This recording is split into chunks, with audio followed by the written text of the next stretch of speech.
Sí, nos hay dos competencias de vacancia, hemos hecho Copa Panamericano de Clubes de USAG na Panamá, entonces también hay na Copa de las Américas na Perú. La Copa de Panamá es un copa más intensivo, el nivel de juego más alto, el judging de juego fuerte, pero todos hemos logrado dos subcampeón panamericanos y nos estamos muy contentos con eso.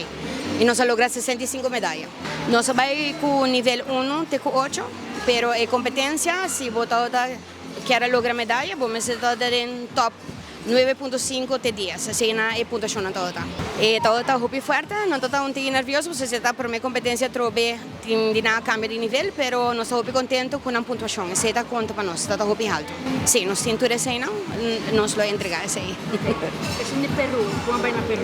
La Copa Las Américas está una competencia que también en varios países, también está grande, si vos por comparar, es un de Panamá, todo tiene 1750 gimnastas, es un de Perú, todo tiene 1600. Entonces también está grande, todo tiene 22 clubes, es un de Panamá, y en Perú todo tiene 16.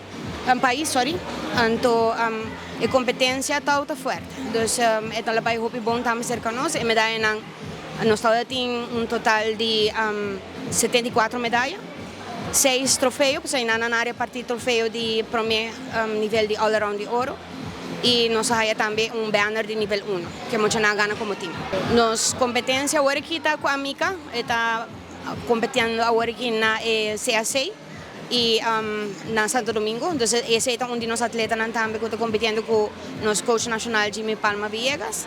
Vemos aquí nos está preparando para el nivel más alto que está USAG de estudiante juvenil y nos que va a sudamericano en Colombia en diciembre. El sudamericano está tomando lugar en Cali, entonces está en fin de noviembre y nos tenemos atletas que van a participar en ano. Y otro año nos vuelve a Copa Panamericano, porque nos gusta competencia.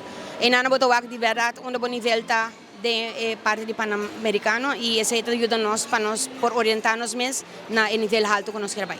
Na base, a base de puntuación y no a base de calidad de medalla que no logra. A base de puntuación, mas está 36, 37 o 38. Aí nada nos avisa, ok, mucho não está claro para siguiente nivel.